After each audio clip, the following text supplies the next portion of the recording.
वंडा पाने तो पहले खुरलियां साफ करनियां तो वंडा पा देना ते पानी ओके कर देना बस। हाँ जी सर मैं तो कोशिश करन दियां वा लेकिन फिर गड्डी लैन तो उतर ही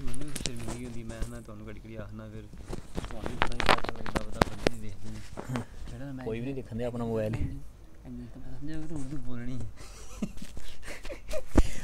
ਉਹ ਐਡਾ ਲੰਬਾ ਪ੍ਰੋਗਰਾਮ ਨਹੀਂ ਉਰਦੂ ਦਾ ਯਾਰ ਹੁੰਦਾ ਕੋਈ ਵੀ ਸਾਰਾ ਦਿਨ ਜੀ ਪੰਜਾਬੀ ਬੋਲਦੇ ਆ ਜੀ 10 ਮਿੰਟ ਅੱਧਾ ਘੰਟਾ ਉਹ ਪਤਾ ਕੀ ਹੈ ਯਾਰ ਮੈਨੂੰ ਹਾਲੇ ਨਹੀਂ ਸਹੀ ਤਰ੍ਹਾਂ ਬੋਲਣੀ ਆਉਂਦੀ ਮੇਰੀ ਮਜਬੂਰੀ ਨੂੰ ਸਮਝ ਹਾਂ ਤੁਸੀਂ ਨਾ ਆਪਣੀ ਜ਼ੇਨ ਬਣਾ ਲਓ ਹਾਂ ਜਿਸ ਤਰ੍ਹਾਂ ਮਾਈਕ ਫੜਨਾ ਨਾ ਉਰਦੂ ਬੋਲ ਬਸ ਤੁਸੀਂ ਜ਼ੇਨ ਬਣਾ ਲਓ ਓਕੇ ਤੁਸੀਂ ਬਿਲਕੁਲ ਠੀਕ ਉਰਦੂ ਬੋਲ ਰਹੇ ਬਸ ਥੋੜਾ ਜਿਹਾ ਨਾ ਜਿਹੜਾ ਵਿੱਚੋਂ ਸਟਾਰਟ ਫੜਦੇ ਆ ਥੋੜਾ ਜਿਹਾ ਅੱਛਾ ਚਲੋ ਇਹ ਹੋ ਗਈ ਗੱਲ सीधे हो गए। अच्छा फरहान साहब फैटनिंग में बाज़ औक़ात बकरों की टांगें टेढ़ी हो जाती हैं, ये क्यों होती हैं और इसका इलाज क्या और एहतियाती तदाबीर क्या हो सकती हैं? सर जिस जानवर की भराई वाले जानवर जिहदी भराई की जा रही है ठीक हो गया जियां असीं उन्होंने कोई भी चीज़ ज़्यादा मकदार ना दे रहे हैं लिहाजा उन्होंने ये मसाला आंदा वा AD3 का विटामिन का। कुछ जानवर ऐसे होंगे कि जिहड़े वजन नूं बर्दाश्त कर जाते, कुछ जानवर ऐसे होंगे कि अपनी बॉडी के वजन नूं बर्दाश्त नहीं करते होंगे। सब तो पहले टंगां जिहड़ियां बरीक हो जांदियां टेढ़ियां हो जांदियां वा। जिस वक्त ये टांगें टेढ़ी होती हैं ना उस वक्त जानवर को अगर आप AD3 देना शुरू कर देंगे ना और उसको जो भराई वाली खुराक दे रहे हैं उसको रोक लेंगे तो वो जानवर कवर होना शुरू हो जाएगा। अच्छा AD3 अगर हमारे पास 80 किलो का बकरा है तो उसे कितना लगाना चाहिए और कितना सर लगाना उसको चाहिए? तकरीबन हम डेली का 5 cc लगा सकते हैं तो तकरीबन 40 दिन लगाना पड़ेगा। 40 दिन जी, और 40 दिन के बाद जानवर कवर नहीं होगा। जानवर कम से कम भी अगर कवर भी होगा ना तो 110 दिन में कवर होगा। उस 40 दिन को आप अगर बीच में एंटर करेंगे ना तो फिर तकरीबन लालो साहब के आपके 60 तो 10 70 दिन इसके अलावा चाहिए उसको कवर होने के लिए। जो हड्डी का टेढ़ा हो जाना ना जानवर की टांग का, ये कोई ऐसा नहीं मामला है ना, नॉर्मल मामला नहीं है। दोबारा उसको कवर करते करके उसको सीधा करते तकरीबन जो है ना 3 माह लग जाते हैं जानवर के। तो खर्चा कितना होगा बंदे का तकरीबन? तकरीबन जो एक कॉइल होती है वो 50 ml की होती है तो 300 के करीब 350 के करीब आती है। ठीक है, अगर डेली का वो 5 cc लगाएगा 40 दिन में कितना लगेगा? अच्छा ये तो आप कह रहे हैं 10 ml हो गया ना, तकरीबन 4 कॉइलें लगेंगी मेरा ख्याल। 10 दिन में एक कॉइल लग गई, 10 दिन में एक कॉइल लग गई ना, हाँ तो 4 कॉइलें लगेंगी ना, 1200-1400 रुपया लग जाएगा। 1200-1400 रुपया लग जाएगा। लेकिन शर्त ये है कि जो उसकी फैटरिंग कर रहा है ना, जिसको हम भराई बोलते हैं कि भराई कर रहा है जानवर की, अगर उसको नहीं रोक रहा ना तो वो जानवर टेढ़ा होना नहीं रोकेगा। लिहाजा जो भी जानवर की भराई करते हैं ना वो पहले उसकी टांगें देखते हैं, इसकी टांगें कितनी मजबूत हैं। ठीक होगा, जो बीतल जानवर है इसकी भी भराई होती है, जो सिंध में टेढ़ी जानवर है इसकी भी भराई होती है। अच्छा जिसकी टांगें टेढ़ी हो जाए, सबसे ज़्यादा जो टांगें टेढ़ी करने का मसला है वो बीतल जानवर में आ रहा है। तो अगर इसकी टांगें टेढ़ी हो जाए तो क्या लग जाता है कुर्बानी पे? ये ऐब नहीं बन जाता इसका? सर जो इसकी टांगें टेढ़ी हो जाए ना, ऐब हम उसको गिनते हैं जो ज़ाहिरी तौर पे नज़र आए, जैसे हड्डी टूटी हुई हो और जानवर लंगड़ा कर चल रहा हो। अगर हड्डी टूट गई है और फिर जुड़ गई है लेकिन जानवर लंगड़ा के नहीं चल रहा तो वो ऐब नहीं है।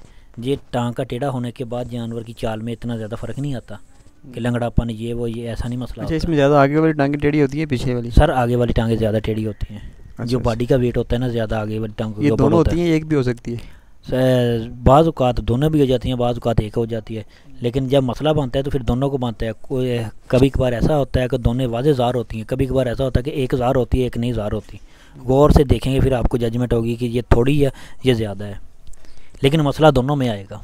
अच्छा फरहान साहब बाज़ औक़ात ना जब हम फैटरिंग करते हैं जानवरों की तो उन्हें वंडे शंडे बड़े देते हैं जी, उसमें फारा होने का बड़ा चांस होता है। सर फारा होने का लाजम चांस हो जाता है। इसमें क्या कहते हैं? सर जिहड़ा अपना वंडे का जिस टाइम असीं 3 महीने की फैटरिंग का कोर्स कर रहे हैं ना तो फिर उस तो बाद असीं ना 100 kg दे विच 1 kg अजवैन, 1 kg सौंफ और 1 kg नमक का इस्तेमाल करते हैं। लिहाजा अगर ये फार्मूला असीं इस्तेमाल करेंगे तो साडे जानवर नूं मसला नहीं बनेगा फारे शारे का।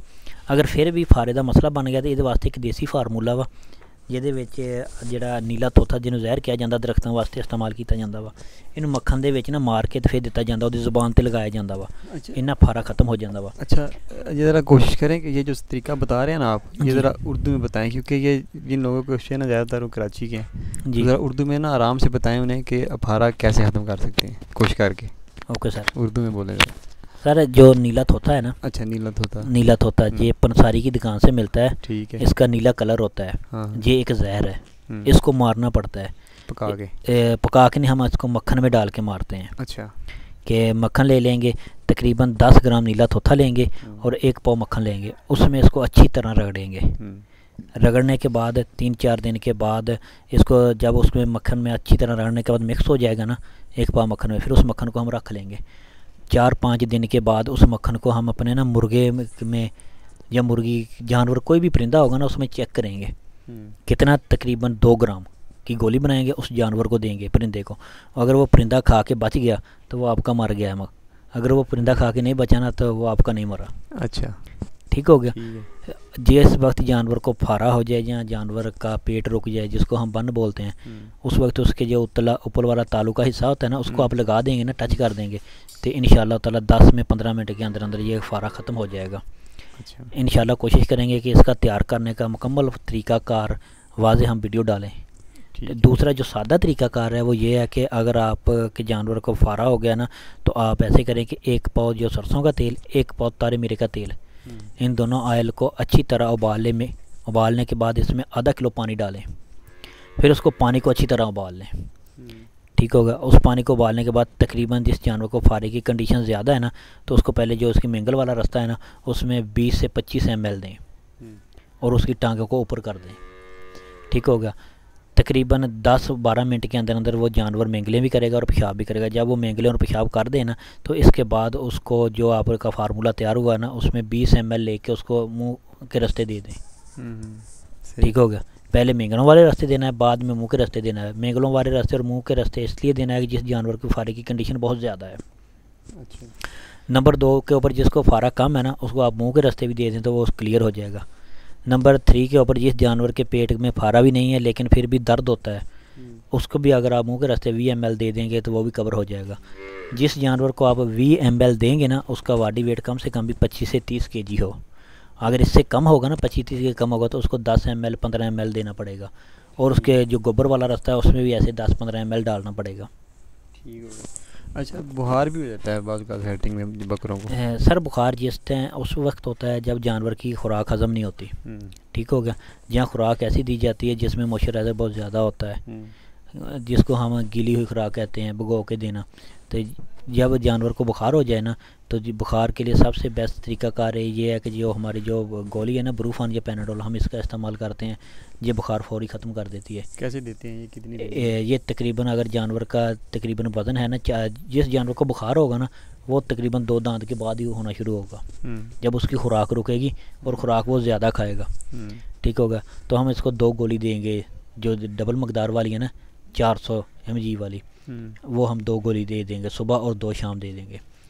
ठीक होगा। अगर जानवर को बार बार बुखार हो रहा है, आप गोली देते हैं, बुखार उतर जाता है, फिर बुखार हो जाता है, फिर हम उसको लहसुन का इस्तेमाल करते हैं, जहाँ जो सिरका नहीं होता ब्राउन सिरका, मिज़ल मिक्सचर डाल के, जब वैसे सादा इसका इस्तेमाल करते हैं। हाँ, कि उसके पेट में जो भी ख़राबी है वो लहसुन भी जो चीज़ रुकी होगी उसको गाल देगा और ये जो होता है ना सिरका, ये भी उसमें जो चीज़ भी रुकी होती है वो गाल देता है, ख़त्म कर देता है, ज़ाया कर देता है। अच्छा, इसके साथ पेचेस भी लग जाते हैं जानवरों को? बाज़ औक़ात ऐसा होता है कि आप हैवी खुराक देते हैं, जानवर से हज़म नहीं होती।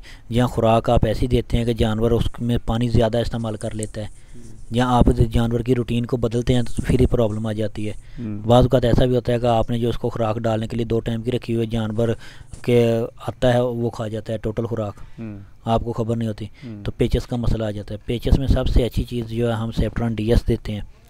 ठीक होगा। बड़ा जानवर होगा तो हम उसको ना 3 गोली देंगे, जिसका 40-50 kg वज़न होगा। जो 20-25 kg वाला होगा हम उसको 2 गोली देंगे। इकट्ठी देंगे एक ही वक्त में? नहीं, एक ही वक्त इकट्ठा देंगे, एक ही वक्त में, एक ही वक्त में। तो सुबह शाम 2 दफ़ा देंगे। अच्छा, एक ही दिन बस? एक ही दिन। अगर इंशाल्लाह ताला सुबह तक वो कवर हो जाएगा। कवर ना हो तो फिर देंगे। अगर ज़्यादा पानी वाली मौक जानवर करेगा तो हम उसको फिर ऐसा करेंगे कि ये चावल होते हैं ना, इसका जो टोटा होता है वो उसको दे देंगे तकरीबन 200 ग्राम 150 ग्राम। वो उसका अंदर का जो पानी होता है उसको कवर कर लेगा, तो जानवर का शोटका है जो वो ख़त्म हो जाएगा, जिसको आप शोटका भी बोलते हैं, मौक भी बोलते हैं, पेचस भी बोलते हैं। ठीक है। अच्छा, ये बताएंगे कि बाज़ औक़ात फैटरिंग में जानवर लंगड़े हो जाते हैं, वो क्यों होते हैं? सर जिस फैटरिंग ਦੇ ਵਿੱਚ ਨਹੀਂ ਕੁਰਬਾਨੀ ਵਾਲਾ ਜਾਨਵਰ ਨਾਰਮਲ ਰੂਟੀਨ ਦੇ ਉੱਤੇ ਵੀ ਲੰਗੜਾ ਹੋ ਸਕਦਾ ਵਾ। ਵਜ੍ਹਾ ਉਹਦੀ ਇਸ ਤਰ੍ਹਾਂ ਹੁੰਦੀ ਹੈ ਕਿ ਜਾਨਵਰ ਨੂੰ ਤੁਸੀਂ ਜਿਸ ਟਾਈਮ ਫੈਟਰਿੰਗ ਕਰ ਰਹੇ ਹੁੰਦੇ ਆ, ਚਕਨਾਈ ਦੇ ਰਹੇ ਹੁੰਦੇ ਆ, ਤਾਂ ਉਹਦਾ ਵਜੂਦ ਜਿਹੜਾ ਵਾ ਬਹੁਤ ਨਰਮ ਹੋ ਜਾਂਦਾ ਵਾ। अगर ਉਹਨੂੰ ਕੋਈ ਚੀਜ਼ ਵੀ ਟੱਚ ਕਰਦੀ ਹੈ ਨਾ, ठीक होगा। तो जो फैटरिंग का काम ज़्यादातर होता है सिंध में, कराची में जी, वहाँ उर्दू स्पीकर हैं बड़े। ओके। औखे सौखे हो गए उर्दू बोलनी है, इंशाल्लाह। अच्छा, ये लंगड़ा होता है, ये क्यों होता है, उर्दू में बताएं ज़रा। सर ये जो जानवर हमारा लंगड़ापन होता है ना, जिस जानवर के नीचे गिलावट ज़्यादा होगी ना वो जानवर लाजम लंगड़ा होगा। जिसके नीचे सफाई अच्छी नहीं होगी वो जानवर भी लाजम लंगड़ा हो जाएगा। अगर 2-3 दिन जानवर बारिश के बाद भी गीली जगह पे रहेगा तो जानवर लंगड़ा हो जाएगा। जब आप उसको एलिवेटर शेड देंगे, जहाँ को लकड़ी का फ्लोर बना के देंगे, जहाँ को लकड़ी के पैलेट रखेंगे ना, तो लकड़ी के ऊपर उसका पाँव टच करेगा तो वो सख्त हो जाएगा, वो लंगड़ा नहीं होगा। दूसरी वजह ये होती है सर कि जब जानवर बाहर चराई पे जाता है ना, तो बहुत सी जड़ी बूटियों के जो कांटे होते हैं छोटे छोटे, वो उसके पैर में चले जाते हैं। उसके बाद जब बारिश होती है, जहाँ गीली जगह पे जानवर अपना पैर रखता है, वो नीचे से नरम हो जाता है, जो उसमें अंदर पस बनती है ना, वो पस की वजह से जानवर लंगड़ाना शुरू कर देता है। लिहाजा जब भी जानवर लंगड़ाएगा तो उसको हम इस्तेमाल करते हैं पेट्रोल का। जो छोटे मोटे कांटे होते हैं ना, जब ये पैर में चले जाते हैं ना, तो इसके बाद जानवर के अंदर पैर में पस बनती है, वो पस की वजह से कांटा ख़त्म हो जाता है, लेकिन वो पस जानवर को तंग करती है। लिहाजा पेट्रोल जो उस पस को ख़त्म कर देता है बिल्कुल, तो वो लंगड़ापन ख़त्म कर देता है। अगर जानवर के पैर में ज़ख्म होना शुरू हो गए हैं या ज़ख्मज़ार होना शुरू हो, तो हम उसको नमक की पट्टी लगाते हैं। दिन में 1 दफ़ा लगा देंगे, 24 घंटे के बाद उतार के फिर लगा देंगे। वो 2-3 पट्टी करने के बाद उसका ज़ख्म भी ख़त्म हो जाएगा और लंगड़ापन भी ख़त्म हो जाएगा। अगर पैर में सोजिश आ गया तो फिर भी हम नमक की पट्टी ही लगाएंगे। अच्छा, एक मसला हो रहा है कि जो फैटनी में अक्सर लोग पूछते हैं कि उनके जानवरों के आँखों में और नाक में पानी बढ़ आता है, ये क्या वजह बनती है? सर जो नाक में पानी आता है ना, ये जो हमारी मक्खियाँ होती हैं ना, इसके बैठने से जरासीम की वजह से नाक से जो राहत आना शुरू हो जाती है। ये जो पस आना नाक से शुरू हो जाती है, इसको हम आसान तरीके से अपने देसी फार्मूले से इसका हल करते हैं। हम जो सरसों का तेल होगा ना, इसको हल्का सा गर्म करेंगे, इसमें नमक मिला देंगे। तकरीबन 20 ग्राम लेंगे सरसों का तेल और 4 से 5 ग्राम उसमें सफ़ेद नमक मिलाएंगे, और उसको जब वो हल्का सा गर्म करने के बाद ठंडा हो जाएगा तो सिरिंज की मदद से उसके नाक में डाल देंगे। पहले एक नाक में एक सिरिंज डालेंगे, फिर दूसरे नाक में डालेंगे। तकरीबन 1-1.5 मिनट उसके नाक को ऊपर रखेंगे। लिहाजा इससे जो खुश्की का प्रॉब्लम होगा वो भी ख़त्म हो जाएगा, जो अंदरूनी ज़ख्म होगा वो भी ख़त्म हो जाएगा। तो ये जो पास अंदर रुका हुआ होगा वो भी 1-2 दफ़ा छींके मारेगा, ख़त्म हो जाएगा। जिस जानवर की जी आँखों में जो पानी आता है, जो जिस जानवर की आँखों में पानी आता है, उसके लिए हम प्याज का इस्तेमाल करते हैं कि प्याज को किसी साफ़ बर्तन में काटने के बाद ना, प्याज को किसी साफ़ बर्तन में काटने के बाद उसका पानी निकाल लेते हैं। उसका पानी निकालने के बाद वो पानी के 1-2 कतरे हम ना उसकी आँख में डाल देते हैं। वो पानी ड्राप में पाने के बाद 1-2 कतरे उसकी आँख में डाल दें, ये मसला ख़त्म हो जाएगा। ये जो जितने भी होते हैं ना आँख में डालने वाले सुरमे जो जलन पैदा करते हैं, ये अगर आप डाल देंगे तब भी आँख का मसला ख़त्म हो जाएगा। अगर आप शहद के 1-2 कतरे आँख में डाल देंगे ना, तो तब भी आँख के पानी का मसला ख़त्म हो जाएगा। और जो सादा तरीका है, आप प्याज को काटने के बाद, जैसे आप सब्ज़ी में डालने के लिए प्याज नहीं काटते, उसकी अलग अलग तरियाँ, तो 1-2 तरियाँ उठा के उसकी आँख के अंदर डाल दें। जैसे आप सुरमा डालते हैं, 2-3 दफ़ा उसकी आँख में डालें, दाएं से बाएं की तरफ, ऐसे करें। वो जितना भी गंदा पानी होगा वो फौरी अंदर से ज़ाया हो जाएगा 1-2 मिनट में। ये पानी बनता क्यों है सर? 2 चीज़ें ना पानी बनता है। बाज़ औक़ात आँखों के अंदर जो ना गर्दो गुबार, ये वो बहुत सी चीज़ें चली जाती हैं, फिर बनता है जब जानवर के अंदर बाया हो जाए, ठीक होगा, फिर बनता है। अगर बाया शाया वाला पानी होगा तो वो मसाले के साथ ख़त्म होगा। ये जो गर्दो गुबार वाला या कोई साट चोट लग जाए या उसके खारिश कर दे को मसला बन जाए, तो फिर ये जो 3-4 चीज़ें मैंने आपको बताई हैं इससे ख़त्म हो जाएगा। लेकिन बाई चांस ये बाया वाला पानी हो, वो सर्दी के मौसम में होता है, सब चारा ज़्यादा खाने की वजह से वो पानी नहीं गिरता, वो जानवर की आँखों में जो गिद्ध होती है ना, वो बहुत ज़्यादा वाज़ेह नज़र आना शुरू हो जाती है। उससे पता चलता है कि इसको बाया होगी, इसको मसाले की ज़रूरत है। जो आम नॉर्मल रूटीन में जानवर की आंखों में पानी आता है ना, इससे ये पता चलता है कि इसकी आंख में ख़राबी है, कोई कचरा है। तो उस कचरे को निकालने के लिए आप कोई भी जलन पैदा करने वाली चीज़ इस्तेमाल कर सकते हैं। ये ना हो कि आप मिर्च का ही इस्तेमाल कर दें। अच्छा फरहान साहब, ये बताएं, क्योंकि हम भी बकरी फार्मर ही हैं और अक्सर लोग इस नज़रिए से काम शुरू करते हैं कि बकरियां रखेंगे, बच्चे आएंगे और बच्चे बड़े होंगे, वो ईद पे फ़रोख्त करेंगे। पाकिस्तान में यही कंसेप्ट है बकरी फार्मिंग का। जी, हमारा भी यही तस्वर है फ़िलहाल तक।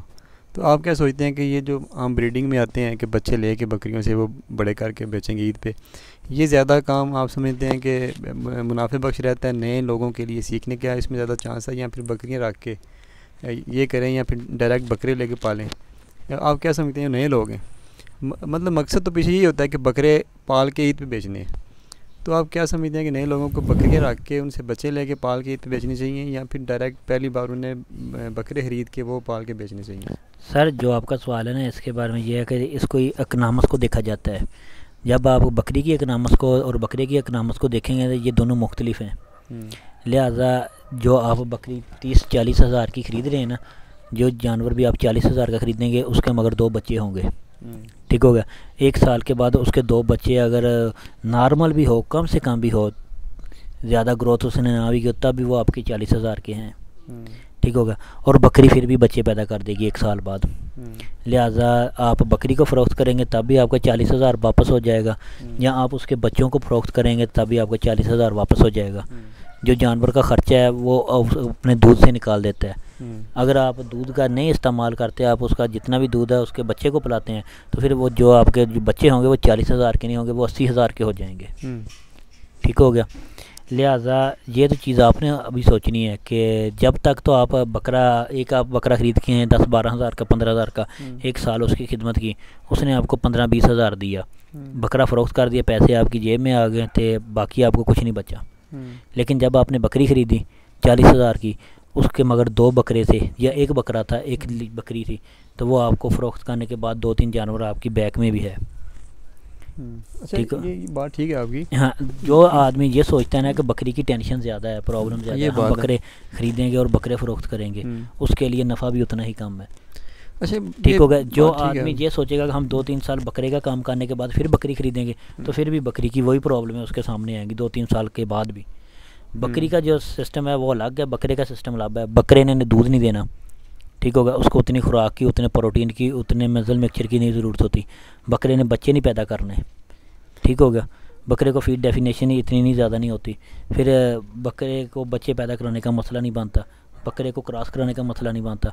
बकरी में ये तमाम मसाइल, आप 2-3 साल बाद बकरे रखने के बाद भी आपको वो ऐसे नए के नहीं होंगे। आप सिर्फ आपको उसकी खुराक का पता होगा और उसके मसाले का पता होगा।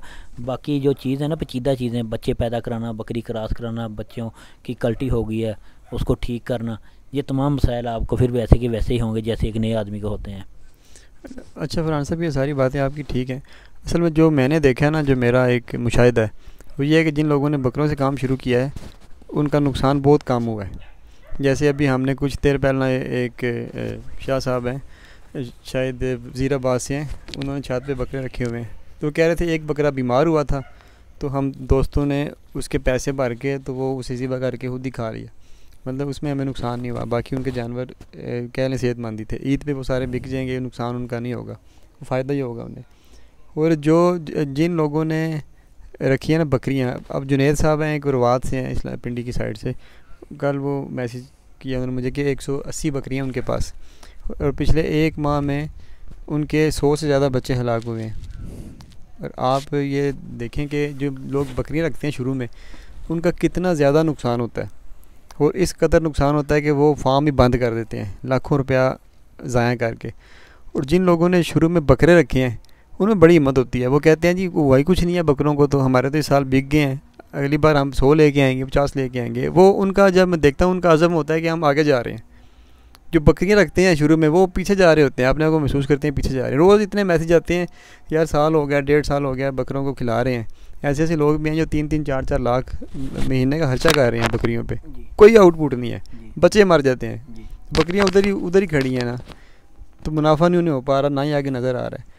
तो ये मैं इस तनाज़ुर में कह रहा था कि जो नए लोग हैं, मैंने जितने भी देखे हैं जिन्होंने बकरों से काम का आगाज़ किया है, उन्हें मसाइल नहीं आते, उनका नुकसान नहीं होता। सर जो आपका सवाल है ना, इसका मुख्तसर जवाब ये है कि बकरी जो है वो पेचीदा जानवर है, बकरे में इतनी पेचीदगी नहीं है। बकरी को वही इंसान संभाल सकता है जिसके पास तजर्बा, एक्सपीरियंस है, या कोई ट्रेनर है। ठीक है, बकरा आम एक नॉर्मल इंसान भी उसकी खिदमत करके उससे नफ़ा हासिल कर सकता है। लेकिन जिस आदमी ने पेचीदा काम करना है, ठीक है, जो काम भी दुनिया में मुश्किल है, उसकी इनकम भी उतनी ज़्यादा ही है ना, इनपुट के बाद आउटपुट भी उसको इतनी ज़्यादा ही मिलेगी। जिस आप दोस्त का आप बता रहे हैं कि उसके 80-90 बच्चे ज़ाया हो गए हैं, 100 से ज़्यादा ज़ाया हो गए हैं, लिहाजा उसकी बकरियों में प्रॉब्लम है, बच्चों में प्रॉब्लम है, या उस आदमी में प्रॉब्लम है? क्या ख्याल है आपका? ये प्रॉब्लम देखें, इसमें बच्चों को दूध पिलाना बकरियों ने, बकरी की खुराक ठीक नहीं होती। खुराक ऐसी होती है कि बकरी अपने आप को मेंटेन नहीं कर पाती, बच्चों को क्या दूध देना है। या खुराक इस तरह की ठंडी होती है, बाज़ का सर्दियों में इतनी ठंडी खुराक दे रहे होते हैं कि बच्चों को वैसे नमूनिया होता है दूध पीने की वजह से।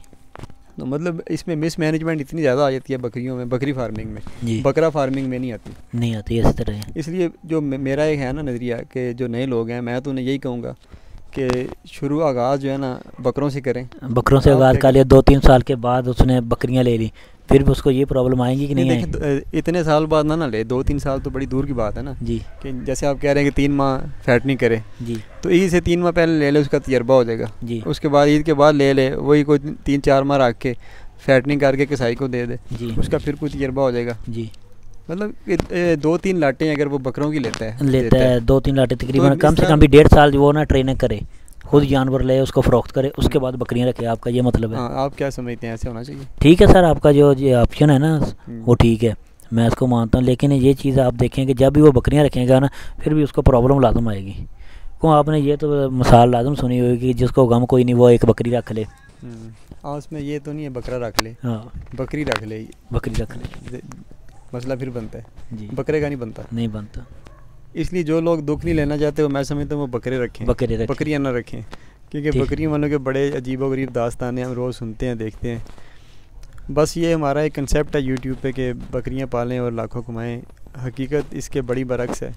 हम बात करते हैं सच्ची और शायद किसी को हज़म ना हो कि लोगों ने करोड़ों रुपया बकरी फार्मिंग में डुबोया। इसकी बुनियादी वजह यह कि हम जल्दबाजी का मुजाहरा करते हैं, समझने की कोशिश करते नहीं है कि हमने कैसे काम का आगाज़ करना है, कैसे जानवर रखने हैं। अगर तो प्लानिंग के साथ करें तो फिर नुकसान नहीं होता, लेकिन अगर इतनी जल्दबाजी से करें तो फिर बकरे रख लें शुरू में, इन हो जाए काम में एक बार, इनकी खुराक की रूटीन, उनकी बीमारियाँ, ये सारी चीज़ें आपको समझ आ जाएँ। ब्रीडिंग प्रोसेस में आप 1-2 लाटें बकरों की बेच के फिर एंटर हों। क्यों फरहान साहब, क्या कहते हैं? ठीक है सर। अच्छा जी फरहान साहब, बड़ी मेहरबानी, शुक्रिया, आपने आज उर्दू में हमारे सवालात का जवाब दिया, क्योंकि बड़े सारे लोग दुनिया में मुंतज़िर हैं कि आप कब उर्दू बोले, उन्हें भी आपकी बातें हकीमाना बातें समझ आएँ। बहुत शुक्रिया जनाब। इंशाल्लाह नेक्स्ट डेज़ हम एक नए प्रोग्राम के साथ आपकी खिदमत में हाज़िर होंगे, जिनमें जो मैं आपको बता देता हूँ क्या प्रोग्राम होंगे। उनमें जो ब्रीडर का बॉडी स्कोर अक्सर लोग पूछते हैं कि वो कैसा होना चाहिए, क्या पैमाइशें होती हैं उसकी, अगर हम ब्रीडर लेना चाहें तो वो हम देखेंगे कि ब्रीडर का बॉडी स्कोर क्या होता है। इसके अलावा बच्चों की खुराक, उसके अलावा बकरियों की फ़ीड फार्मूला, उसके अलावा है कैसे बनाते हैं, ये वो टॉपिक हैं जिस पे अक्सर लोग हमें कहते हैं कि आप वीडियोस बनाएं। तो आने वाले दिनों में हम इन पे एक जामिया तफसील के साथ वीडियो बना के तो दोबारा आपकी खिदमत में इंशाल्लाह जल्दी हाज़िर होंगे जी। सर सब तो वड्डा जिहड़ा मेन पॉइंट सी कि असीं फैटनिंग के उत्ते प्रोग्राम कीता वा, लेकिन हाले फैटनिंग दी जिहड़ा फार्मूला कोई नहीं दस्सिया। चलें जी, फैटनिंग का फार्मूला भी जाते जाते पूछ लेते हैं फ्रेंड साहब से। सर जिहड़ा फैटनिंग का फार्मूला ना इस टाइम जिहदे उत्ते असीं अच्छा रिजल्ट पाया वा, जिहड़ा जानवर दे 3 महीने दे विच ग्रोथ लेना चाहिदा चाहता वा, ਉਹਦੇ ਵਿੱਚ जिहड़ा वा मकई, चोकर, कौड़ी खल, ठीक हो गया, ते जौ ते काले चने का सिलका। ये जिहड़ा बंदा 5 चीज़ों का इस्तेमाल करता ना तो इंशाअल्लाह ताला उन्हें शानदार रिजल्ट मिलता वा। लिहाजा जिहड़ा तरीकाकार साडा वा, असीं 20 kg जिहड़ा चोकर का इस्तेमाल करते हैं, 20 kg मकई का इस्तेमाल करते हैं, 40 kg हो गया। लिहाजा ये 10 kg असीं जिहड़ा वा ओह जौ का इस्तेमाल करते हैं, 50 kg हो गया। इसके बाद 20 kg जो है ना कौड़ी खाल, इसका इस्तेमाल करते हैं, 70 kg हो गया। और 30 kg हम काले चने का सिल्का इस्तेमाल करते हैं। ये चीज़ें आप नोट कर लें। इसमें जो चोकर है 20 kg, मकई 20 kg, इसमें कौड़ी खाल 20 kg, कड़वी खाल 20 kg, ते जिहड़ा चने का छिलका 30 kg, चने का छिलका 30 kg है। हाँ, तो जिहड़ा जौ 10 kg, जौ इसमें जो है वो 10 kg है। ठीक होगा। दूसरा फार्मूला सर ये है कि जिहड़े दोस्त साडे दे जानवर बहुत ज़्यादा मुँह खोलते हलदे, ठीक हो गया, तो जिस जगह के उत्ते असीं उन्होंने दस रहे हैं कि पालो ना चने का सिल्का 30 kg, वो इस जगह के उत्ते 15 kg चने का सिल्का तो 15 kg जी गुली वो इस्तेमाल कर सकते हैं। ठीक हो गया। डेली मिक्स जिहड़ा आयल आ वो जानवर नूं देन। मिक्स आयल दे विच असीं जिहड़ा बकरी नूं दस्सी दा वा उहदे विच तारे मीरे दा ते सरसों दा ते तिलां दा आयल आ, और जिहड़ा बकरे नूं दस्सी दा वा जिहने 3 महीने दी फैटनिंग करनी आ उहदे विच डालडा घी दा इस्तेमाल करे। ये 4 आयल बराबर मकदार नाल लैके मिक्स कर ले तो 25 तो 30 ग्राम जिहड़ा जानवर नूं देना शुरू करे तो 50 ग्राम तक चला जाए। ठीक हो गया। तो लिहाजा इस तो अलावा जिहड़ा कि मुकम्मल जिहड़ा उन्होंने सबक चारा जिहड़ा उहदा क्लोज कर लवे, खुश खुराक ड्राई खुराक दे रखे, 24 घंटे उहदे अगे वंडा जिहड़ा वा मौजूद रहे। ठीक हो गया। वंडे दे जिहड़े वा 2 चीज़ां दे विच कर लवे कि सुबह ते शाम। ठीक हो गया। अगर फिर भी जानवर की कोई खुराक नूं प्रॉब्लम आ रही है तो फिर उन्होंने रात नूं वंडा इस्तेमाल कर सकता वा। इस तो बाद भी जानवर अगर अच्छी तरह खुराक नहीं खा रहा तो फिर वो जिहड़ा वा असीं मसाला जिहा दस्सी दा मसाला भी दे सकदा, जिहड़ा इस तो पहले मसाला दस्सिया वा कि भे की चीज़ां नूं इस्तेमाल करने वाला वो भी दे सकदा वा। लिहाजा 3 महीने की फैटिंग वास्ते जो फार्मूला इस तो ज़्यादा शानदार मैं अज तक रिजल्ट किसी चीज़ का नहीं देखा। चलिए जी ठीक है, उम्मीद है कि आप हजरात को फैटिंग फार्मूला मिल गया होगा। प्रोग्राम काफ़ी लंबा हो रहा है, आपसे इजाज़त चाहते हैं। बहुत जल्द एक नए टॉपिक के साथ आपकी खिदमत में हाजिर होंगे। अल्लाह हाफिज़। अल्लाह हाफिज़।